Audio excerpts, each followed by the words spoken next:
আমরা ঢাকা নয় যারা বসবাস করি, আসলে আমরা নাগরিক সুবিধা বঞ্চিত একটি এলাকা। এই এলাকায় আমাদের অনেক নাগরিক সুবিধা থেকে আমরা বঞ্চিত এবং আমাদের নাগরিক অনেক সমস্যা রয়েছে এবং সেটির ক্ষেত্রে মশা এবং পরিষ্কার পরিচ্ছন্নতা আমাদের একটি বড় সমস্যা। কারণ আমাদের এখানে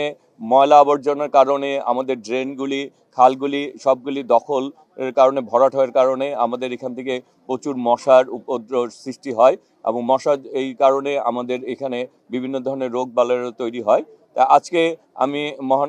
আমি আজকে ঢাকা সিটি কর্পোরেশনের প্রশাসক জনাব সালাম ভাই এখানে উপস্থিত হয়েছেন এবং আমাদের এলাকার বাসীকে তিনি মশক থেকে অভিযান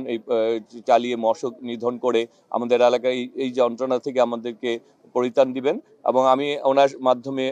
নিবেদন জানাবো যাতে এই কর্মসূচিটি ধারাবাহিকতা থাকে এবং এটি প্রতিনিয়ত প্রতিটি ওয়ার্ডে এবং প্রতিটি মহল্লায় যাতে এই কার্যক্রমটি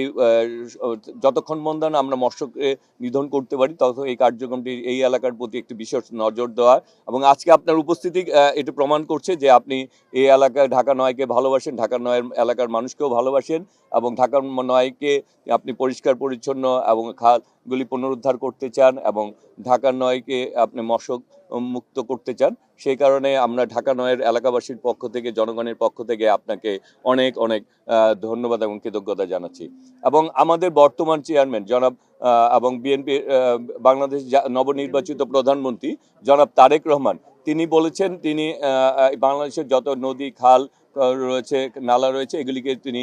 পুনরুদ্ধার করে বাংলাদেশের জলের প্রবাহটাকে সুনিশ্চিত করার মাধ্যমে পরিবেশকে এবং বৃক্ষরোপণের মাধ্যমেই তিনি পরিবেশকে সুন্দর করবেন। সেই কারণে আমরা বলতে চাই যে আমরা এই সুবিধাটিকে সবচেয়ে বেশি প্রাপ্য, কারণ হচ্ছে আমরাই সবচেয়ে বেশি নিপীড়িত এবং আমরাই বঞ্চিত। সুতরাং আমরা যাতে এই সুবিধাটুকু পেয়ে আমাদের এলাকার মানুষকে ন্যূনতম নাগরিক সুবিধাগুলি প্রতিষ্ঠিত করতে পারি সেই ব্যাপারে আপনাদেরকে আবার আহ্বান জানিয়ে এবং এই কর্মসূচিকে যারা রাজনৈতিকভাবে এবং মিডিয়াম যারা রয়েছেন, আমাদের বিভিন্ন সামাজিক সংগঠনে যারা রয়েছেন এবং সিটি কর্পোরেশনের বিভিন্ন পর্যায়ে যারা কর্মকর্তা রয়েছেন সবাই এখানে উপস্থিত রয়েছেন এই কার্যক্রমটি শেষ এবং সবসময় এটি রাখবেন এবং চলমান থাকে যাতে সেই আহ্বান জানিয়ে আমি আজকে আবার সবার ধন্যবাদ জানিয়ে আজকের মতো বিদায় নিচ্ছি।